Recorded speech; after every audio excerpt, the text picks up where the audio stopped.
clear what's an active door and what's not. What was your other question? Oh, okay, about the Holocaust hotel, right? Okay. Okay, if there aren't any further questions, we're going to move on to the Mills Act, which is the probably the state's best economic incentive for historic preservation.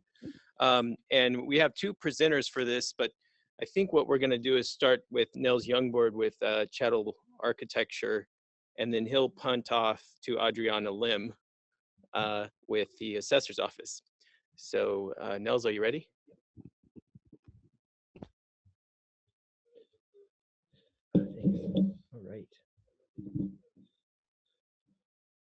All right, thank you, everyone. For this presentation, we'll be examining the Mills Act, which is a California state tax incentive for preservation.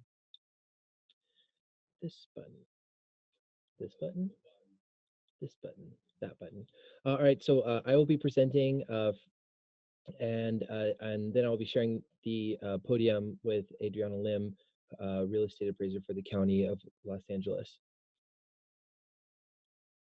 I can think it's two. As a quick overview, I'll be discussing the program, then moving on to requirements, which has to do with the application program and the differences between some of the different cities, municipalities, and counties. Then when we move into valuation, which Adriana will talk about, I'll come back on to discuss monitoring programs and move into questions. So quick overview, like John said, the Mills Act program is California's leading financial incentive program for historic preservation. It is a contract between an owner of a property and a city or county in California that has enacted Mills Act legislation. So it applies to all different types of taxable properties. However, certain counties and municipalities have restricted their programs to be just for a specific type of property. For example, there are some towns like, I believe Claremont is one of them, that only provides Mills Act contracts with residential properties. And that's the only property type that they have Mills Act contracts with. So this is meant to provide incentive for restoring and preserving properties as an alternative to demolition. So the benefits is based on property tax. So unlike the program that we heard about before, which is the federal tax incentive program, which is a personal tax deduction, this is a potential deduction to your property taxes in the state of California. The property tax will be discussed by Adriana later, but I just wanted to touch on that the Mills Act program allows for the potential deduction of a property tax. It does not guarantee, it allows for the potential. It allows for a new calculation to be done to determine your property valuation, which is the income approach to valuation. Hopefully, when you're in the Mills Act program, that number will be less than your Proposition 13 value, which is what you are typically taxed on if you are not in the Mills Act program. The creation of the Mills Act happened in 1972, done by Senator Mills. So that's why it's called the Mills Act. It was written by Senator Mills from San Diego, and on screen are some quotes from when he was proposing the legislation. It was enacted in order to help preserve the Hotel del Coronado that's located in Coronado in the city of San Diego. I think at the time he was negotiating with the owners who were proposing demolition due to hardship of preservation. So this program was really brought about to preserve buildings that would otherwise be substantially altered or demolished in order to keep them up and running. And also it was meant to really help out lots of different types of properties. So it further evolved in 2012. There were a few updates to the state statutes. The first one was that Mills Act properties need to be inspected. This was added in 2012. It's an obligation of all municipalities and counties that have Mills Act that they need to be inspected at least every 5 years. The second one was a removal of a requirement that owners submit letters to the State Historic Preservation Office that they are successfully in the program. And the third was to allow for a new fee schedule for municipalities and counties to collect fees that won't exceed the reasonable cost of providing the service of entering new contracts and performing the periodic inspections. As a case study, Los Angeles is a good example, especially because we do most of our work in Los Angeles, so I know a lot about it. So the creation of the Mills Act program in Los Angeles didn't occur until 1994. It was the first city motion. And as you can recall before, the program actually started in the 1970s. So, you know, it wasn't very quick to start in every single municipality. In Los Angeles, it took a few years to actually get the ordinance approved, and finally in 1996 it was approved, and so their first year of Mills Act contracts were in 1997. The evolution of this program in Los Angeles, just kind of going over some statistics and how they manage their program. They have a lot of Mills Act contracts. They have the second most amount of Mills Act contracts of any county or municipality in California. The only other municipality that has more is San Diego, and that's one of the reasons is because their program is the oldest. It was instituted first in the early 1970s. Most of them are single-family dwellings in Los Angeles. The city has agreed to lose up to $2 million of revenue under the Mills Act. What that means is that since the incentive is through property taxes, the city and county are taking a revenue loss by granting these contracts. The revenue that would be paid through property taxes and going into infrastructure or public schools or sanitation is instead allowed to be spent at a property for that specific preservation project.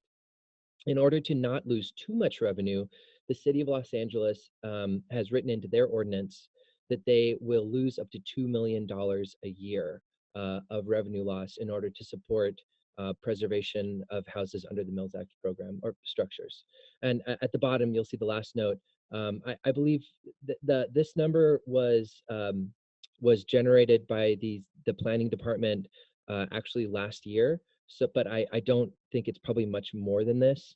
But the amount that the city of Los Angeles is currently losing every year is just over $1 million a year, and that's with the 800 or so Mills Act contracts that they have that are existing. So the program is still very much alive and running and has a lot more room for new contracts.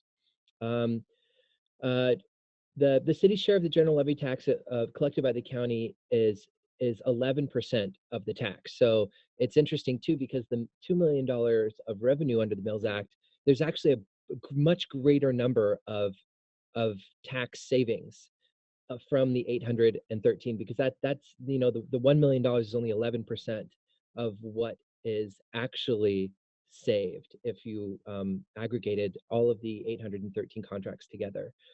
So I mean, the way to look at this and the numbers is really interesting to see how cities and counties and municipalities all come together to manage these programs. All right, so another part of the evolution of Los Angeles is the implementation of valuation limits. This is something that is also adopted by the city of Pasadena has valuation limits, and there's probably other cities in California that also have valuation limits. In order to, for cities and counties to control how much revenue they're losing, not only in aggregate, but for a single contract, they impose valuation limits. So basically, in the city of Los Angeles, a single family residence that is over $1.5 million is over the limit. They cannot apply. They do not qualify to apply for the Mills Act program without first applying for an exemption to that valuation limit. And that's because the city doesn't want to lose too much revenue for that specific single contract. Just as any other type of property, commercial properties, multifamily properties, industrial properties, if the tax assessed value is over $3 million, That is the valuation limit for those types of properties. And they, in order to qualify for a new contract, they would have to apply for an exemption to that. In Los Angeles, another good example is they've identified areas where the city wants investment, they want preservation to happen, and they want to exclude property owners from applying for the exemption to the valuation limit. And so in Los Angeles, there's two areas like that. There is one area that is in the greater downtown area, which includes the Spring Street Financial National Register Historic District. Also, it includes the Broadway Theater and Commercial National Register Historic District. These are very important large buildings that are all over $3 million because they're downtown buildings. And the city wants to incentivize these property owners to apply for the Mills Act program, revive these beautiful buildings. And so they've exempted those properties from having to apply for the exemption. The second is the Hollywood Boulevard National Register District. That's another district, a National Register district that is very important to the city of Los Angeles. And they've said that any building, any contributor to that district that wants a Mills Act does not have to apply for the exemption to the valuation limits. I don't know of other cities and municipalities to give that example, but I know that there are others in the state of California that have valuation limits, allow people to apply for an exemption, but then have specific targeted areas within their cities that they are encouraging investment. So a very important concept of the Mills Act, which is difficult for people to comprehend, is the contract term. These contracts actually run in perpetuity. And how that is done is that on the date of execution, the contract will run for a term of 10 years. However, the next anniversary of the contract execution, as a year is taken off that 10-year term, another year is added on. So there is, it's a running 10-year contract that 1 year is dropped off and another is added on the anniversary of the execution of the contract. And that will happen forever unless something happens, which we will discuss later on. The contract runs with the land. It does not run with the property owner. So not only does the contract run in perpetuity, but it runs with the property regardless of who owns it in the future. There is often difficult conversations that property owners have with the legislative body that manages the Mills Act ordinance for that city or county, because the city or county is looking at this contract as if it is in perpetuity, as if this owner is not the only owner they're going to have to deal with for the length of this contract. And however, the owner is kind of approaching this contract as if they are going to be the ones to do every single thing that is listed in the 10-year preservation plan or the 20-year preservation plan. But the city, it's interesting how owners and cities try to communicate with each other with kind of coming from a different point of view of who has to do what and when it has to be done. Are there any questions about this contract term? Good. Oh, that was the wrong button. I'm correcting. There we go. All right, so eligibility. To apply for this program, there are state qualifying properties, state qualifying historic properties. Number one, the property has to be privately owned and not exempt from property taxation because it's a property tax incentive. It also has to be either listed in the National Register, state register, or listed in a local municipality. Now that is what is written in the state level ordinance. However, in order to have a Mills Act program in your county or municipality, you have to enact your own ordinance and you can invoke your own rules. So in applying for a Mills Act contract, it's very important to know what the actual rules are of the local Mills Act ordinance, because it's very common in the state of California that qualifying properties are only those that are listed locally under local, municipal, or county registers of historical significance. There aren't that many cities that allow for properties that aren't listed locally but are listed at the state or the federal level to qualify as applicants for the program. Yes, Barbara. LA is certainly one of those. You must be designated locally as a local historic cultural monument or as a contributor to a local district in order to apply for the Mills Act program. However, there are other cities, I think maybe it is the city of Claremont as well, where you can not be designated locally, but you can be designated at the state or federal level, and you still qualify to apply for the Mills Act program. Throw something at me if I'm wrong with that, but so it depends on the local ordinance, and so it's really important to figure out if your property qualifies or not. But in both cases, qualifying property must be privately owned and not exempt from property taxation. I keep clicking the wrong button. Property inspections. So there are 2 inspections that are mentioned in the state legislation. One we've already discussed, which came about in 2012, which is the periodic inspections that's supposed to happen at least once every 5 years. The second inspection is supposed to happen prior to a new agreement, and that is a suggested language from the state ordinance that is supposed to be in municipal and county ordinances.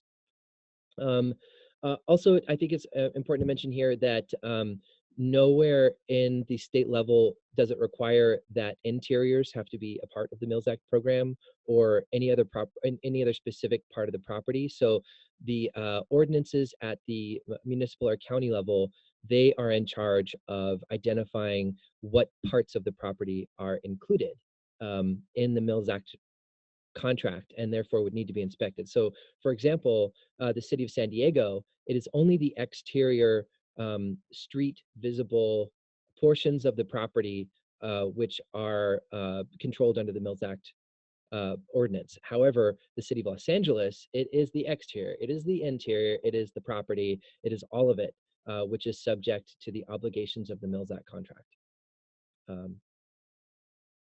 That one.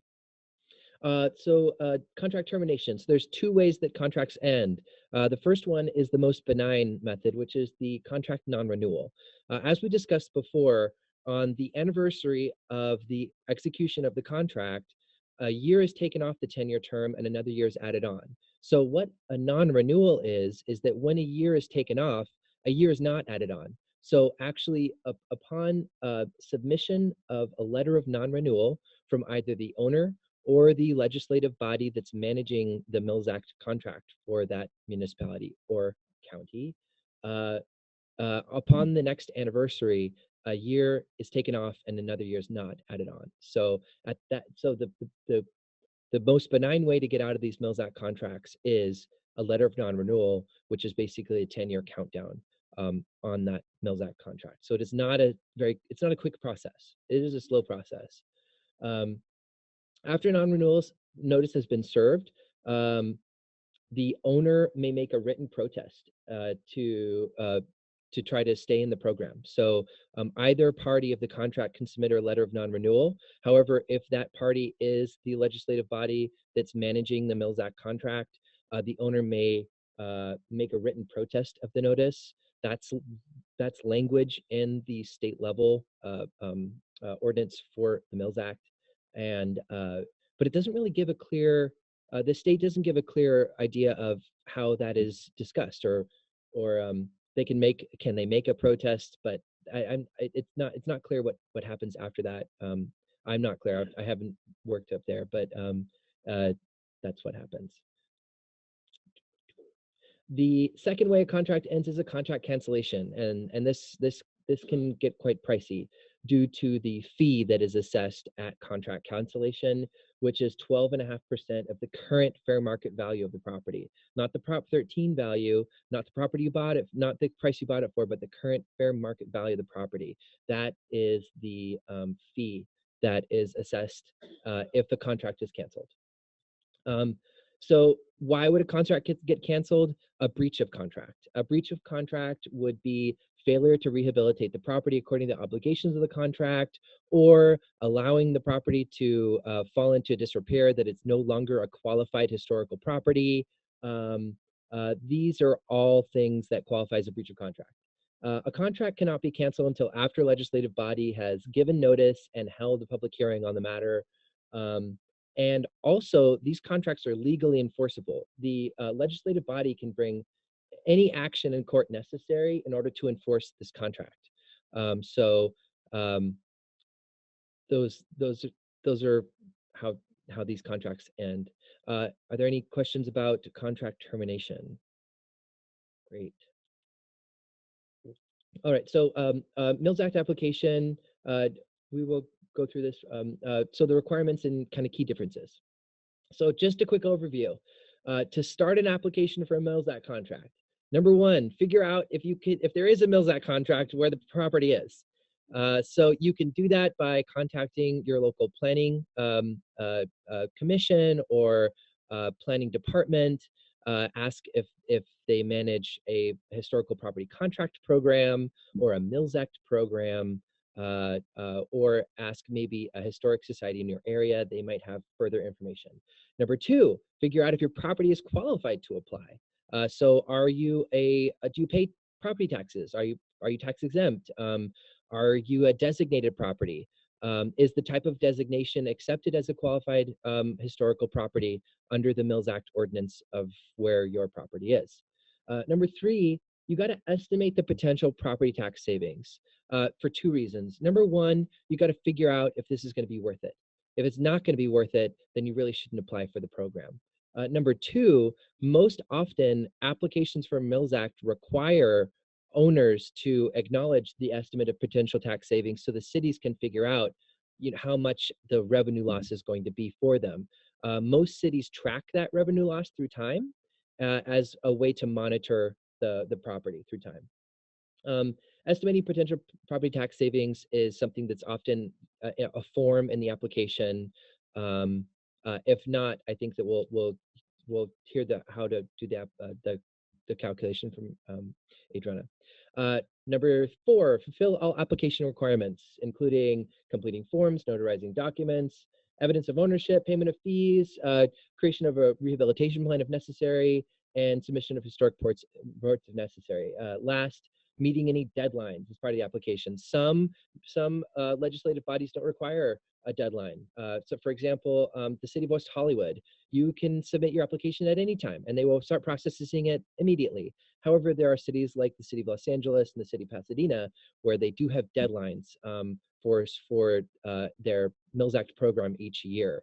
And they take one application pool all the way through, they execute those contracts, and they start a new program. So this application overview is just kind of highlights the types of forms filled out for the city of Los Angeles. But through my research, this is very similar to many different cities on how they manage their applications for the Mills Act program. Oftentimes, of course, there's a quick application form that just takes kind of property, statistical, demographical information about the property. There are priority consideration criteria. Many cities have criteria on which they judge each application in order to make it a more standardized process. And those criteria, we'll go over the criteria for Los Angeles, which is a similar criteria for us regionally here in the Los Angeles region. But under my studies, there are very similar criteria for other municipalities in California. Exemption form if you need to apply for one. There's notary forms for the signatures. Rehabilitation maintenance plan. We'll be coming back to that one. Oh, I have a laser pointer. Most cities also require rehabilitation maintenance plan, basically in order to have a written agreement about what the owner is going to do to preserve their property and be able to use that as a monitoring tool through time to figure out if they are actually abiding by the contract. The tax adjustment worksheet is another name for estimating your potential savings under the Mills Act program. Great. So just a quick introduction. Nod your heads if you've ever read the Secretary of the Interior Standards. There are a couple. Okay, so we'll go over it. So the Secretary of the Interior Standards, they are 4 different types of standards that were created by the Secretary of the Interior. And for the Mills Act program in Los Angeles and most Mills Act programs in California, they use the rehabilitation standard, which is really great for properties that need a little bit more flexibility in their preservation. So the emphasis for rehabilitation is first off, retaining and repairing, avoiding removal of character-defining features, but it also allows for the addition of new materials and new parts of a structure. However, there are guidelines on not creating a false sense of historic development with those new materials or new features of a building, using gentlest means methods for removing and reapplying things. And of course, avoid terms like gutting, remodeling, sandblasting, if you are using the rehabilitation standard. So moving on to the priority consideration criteria. These are the criteria for the City of Los Angeles. As I said before, these are very similar criteria for legislative bodies regionally and throughout California.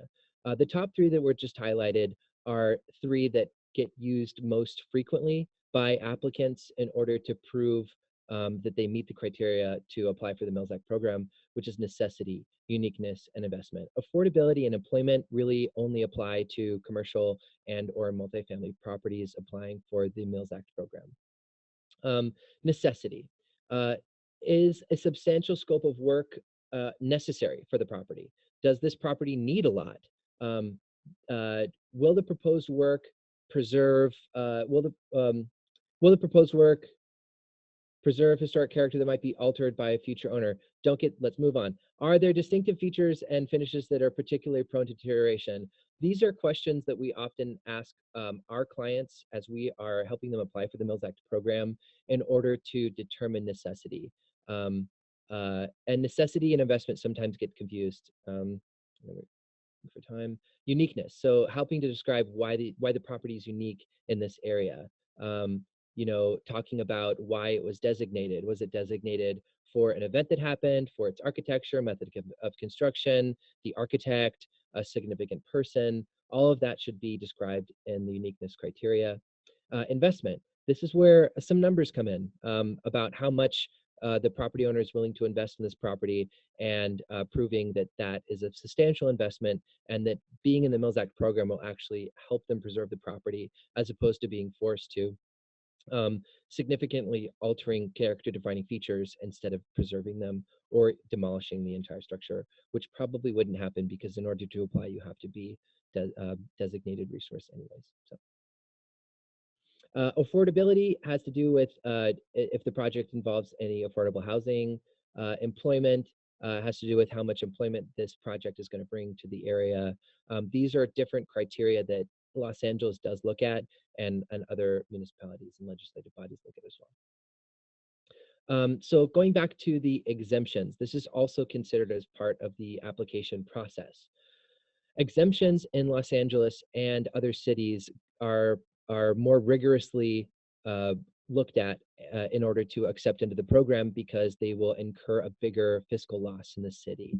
So the property needs to be of exceptional significance, not just unique, but exceptional significance, that they can prove truly that they need to be in the program. Also, the revenue loss for the city can't exceed the $2 million. This is for the city of Los Angeles. Also for the city of Los Angeles, exemptions require the preparation of a historic structure report. Historic structure reports are very in-depth documents that not only discuss the history of the property, but go through, identify character-defining features, determine their condition, and propose treatments for preservation through time. This is a pretty in-depth document that goes above and beyond a regular rehabilitation maintenance plan or a statement of significance. There are some cities that require HSRs for every application. So for example, Santa Monica requires an HSR, I think, for every application. Once again, feel free to throw something at me if I say something that you feel is inaccurate. I am accurate so far. Once again, properties in Los Angeles within these two areas are exempt from the exemption requirement. I think we did discuss these criteria. Historic structures reports, if you want more information on them, they're described in National Park Service Preservation Brief number 43. And especially looking at the part 1 and part 2 described in Preservation Brief 43 as important for an HSR for a Mills Act application. I'm going to skip through these. the rehabilitation, restoration, maintenance plan is really, really important for these contracts. And it's really important that the right types of rehabilitation get written onto these plans, because these plans are getting executed and they are getting notarized, and they will be used through time during the periodic inspections as a checklist to see how you've progressed. So filling out these rehabilitation, restoration, maintenance plans with a long, long, long list of lots of wish list items doesn't help the owner who currently owns the property or the next owner who might own it and pick up this document and go like, whoa, I have to replace all the doorknobs with things that are bronze and black speckled color because that's what's written in this rehabilitation maintenance plan that's executed as part of this official Mills Act contract. I'm just going to run through some things that we look at as major items that should be on a rehabilitation maintenance plan, and help to define different scopes of work that are expected on a rehabilitation maintenance plan, things that are not. And the goal of these rehabilitation maintenance plans are what you need to get the contract in and get it executed. If you have more items on this rehabilitation plan that are necessary, it's not necessarily a good thing, it's not necessarily a bad thing, but the goal is to have enough to prove necessity and work with those through time, make it specific, realistic, and achievable through time in order for you to successfully comply to the obligations of the Mills Act contract, as opposed to having a huge list that might not be very specific, realistic, or measurable. So number one, foundation or structure, so important. You want to make sure those buildings stand up, especially through seismic events. So cities often look first for any type of seismic upgrade. And usually if there's a seismic upgrade involved, you're in. You got it. You got the Mills Act. We want our buildings to stand up. We want them to stay alive. We want people inside of them to stay alive. Oftentimes foundation work is really expensive. This is a really great way to get into the Mills Act program. If your property is qualified to apply and you need to do seismic upgrades, this will get you into the program. So engaging structural engineers first to do some research on what type of upgrades are necessary, and implementing those tasks through time. Also prioritizing them to the beginning is really, really important, just in case. Next, exterior cladding, the envelope. Water is one of the worst things for historic properties. It gets in and it causes and it accelerates deterioration. So any types of improvements to the exterior cladding is a great item for a rehabilitation maintenance plan. Once again, making sure that this is a rehabilitation item, not just I'm removing all the stucco on the house and then I'm going to put back new stucco. That would not be according to the rehabilitation standard. First, you would propose retaining and repairing. Here it says early wood, but whatever. So retaining and repair is the first option. If retaining and repair is not feasible, it would be removing a portion of the most damaged parts of the exterior and replacing it with a compatible material, replacing in kind to match adjacent historic materials. These are the types of words that are really great on a rehabilitation maintenance plan. Makes it specific, measurable, and realistic to actually get these done.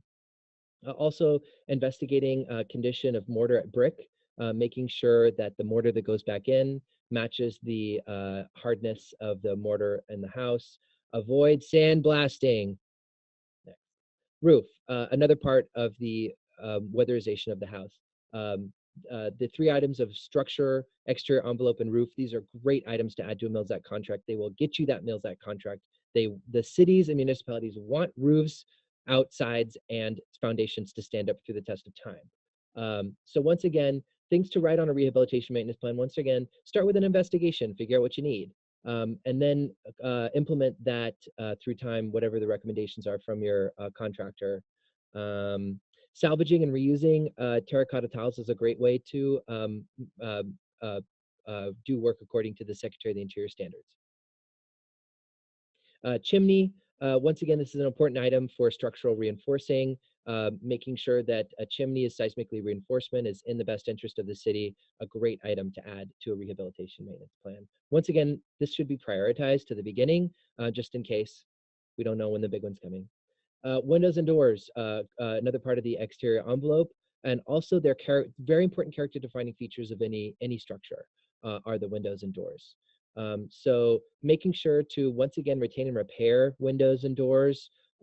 Oftentimes people think that windows need to be replaced in order to increase the thermal resistance or to decrease sound or just to be prettier. That's not the case for these Mills Act contracts. It's really best to retain and repair what you have first.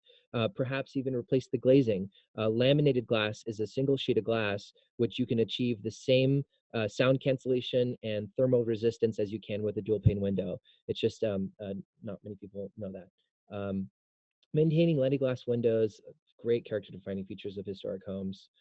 Removing incompatible windows and replacing them with compatible windows is a great item to put on your rehabilitation maintenance plan. Avoid dual glazing, like I was saying before, because the muntins generally get thicker and that's inappropriate. As you can see here, a historic window has very thin muntins which separate the panes of glass. And here you can see this is a dual pane window. The muntins get much thicker. And actually the dual pane, it doesn't show it here because it's not three-dimensional, but the dual pane affects the profile of the window. It affects how the sunlight hits it and the way it looks. So avoiding dual pane windows is a great way to do rehabilitation according to the Secretary of the Interior standards. Interior, once again, retain and replace historic fabric. It's a great way to start. A lot of times interior features are added items. Cities are really interested in foundations, roofs, windows, doors, exterior cladding, all these things that are going to make the building stand up.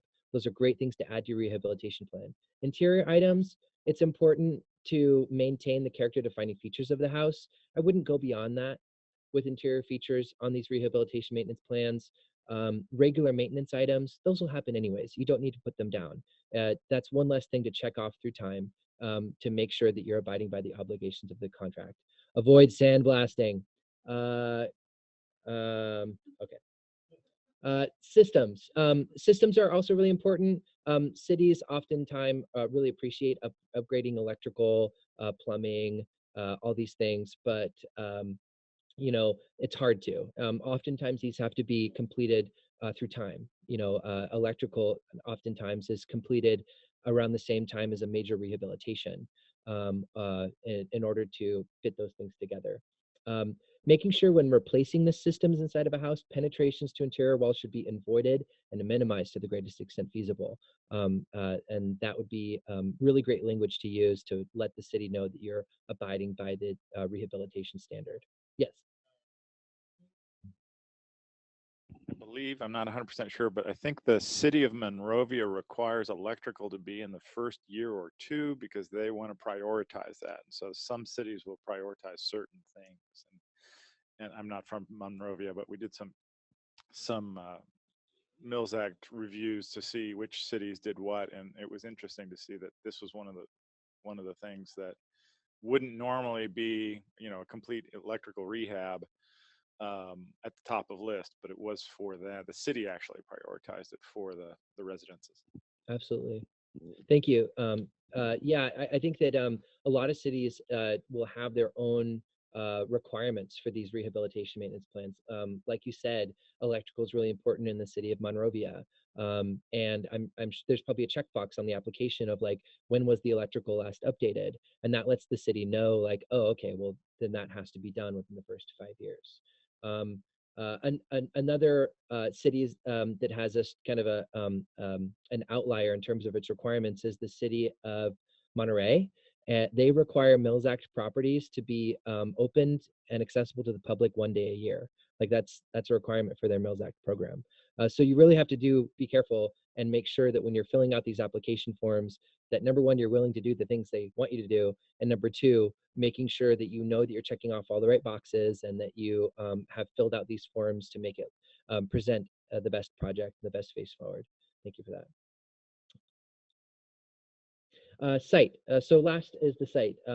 For some municipalities and legislative bodies, the site is not included in the Mills Act contract. However, in other cities it is, including the city of Los Angeles. Rehabilitating and maintaining contributing ancillary structures such as sheds or garages or other types of site type of structures. Existing concrete should be retained to the greatest extent feasible. I think this is referring to maybe retaining walls and other types of features you might find in the site, such as driveways. Oftentimes, driveways are like Hollywood drives, which just have the 2 strips of concrete, or it's a full concrete driveway. Replacing in kind is necessary in those types of situations. So replacing with some sort of paver brick where it used to be concrete is not according to the Secretary of the Interior standards for rehabilitation. So just be aware of that when you're mentioning how you're going to be doing those projects in these plans. Developing a comprehensive landscape plan is something that is often suggested in the city of Los Angeles. Not that it needs to be implemented, and this is one of the conversations I was mentioning before, where the city makes this a requirement and the owner is like, I don't understand why you're telling me to do this. Developing a comprehensive landscape plan that can be implemented through time is really important for a contract in perpetuity. Something that the city can say, okay, through time, maybe 10 years, maybe 15 years, you know, what is this landscape going to end up looking like? We need to have a plan for this, regardless of if this owner is going to be the one to actually complete this whole long project. It's really important to understand the hydrology of the site, other types of things that could be leading water up to the building and increasing or exaggerating the deterioration. Removing vines clinging to buildings. This is something that makes people so sad, but it makes the buildings even sadder, because the roots that penetrate the stucco or get behind the clapboard siding not only start to crack and deteriorate, but that allows for more water and moisture to enter the building. It allows for more pests and insects to enter the building, and it's just destroying a character-defining feature of the property, which is the exterior siding. Now, of course, if the vines are clinging to a modern structure, like a modern wall, a garden fence or something like that, it's not as important. But removing vines and clinging to buildings is always something that gets added to these rehabilitation plans by cities. One great example of a historic building that has a beautiful vine that is properly maintained is the Huntington Library. They have a beautiful wisteria vine that from a distance, looking at the building, looks like it's growing up the building and on the building. However, when you get close, you realize it's actually on a vertical trellis that is separated from the structure and is properly maintained and separated from the building. So we oftentimes suggest this. Any plantings that are right next to the house, they gotta go. They gotta go. They're just holding moisture right next to the house. Plants that require excessive moisture right next to the house, they gotta go. The plants are really nice and they make your property beautiful, but it is the structure that is most important in these cases. And if that is a problem, then maybe the Mills Act isn't a great item for you. Avoid sandblasting. Well, once you remove the plants from the building, you can sandblast the pile of dead plants, if you feel good about that. Unacceptable tasks include maintenance of building features. That's typically just removed from these rehabilitation plans. Those should typically just be done. Any items which don't have anything to do with preservation, like expanding closets or adding additions to the house, that is also always removed from these rehabilitation plans. Paying a payment of bills, gardeners, insurance, maid service, all these are really important things for your lifestyle and for the protection of the house and the upkeep of the house. But none of these have precedent in any city to really prove necessity to be in the Mills Act program. The city doesn't want to take away from their infrastructure and lose revenue in order to make sure that your gardener or your maid service. Now, yes. I'd like to differ just a wee bit with regard to the gardener.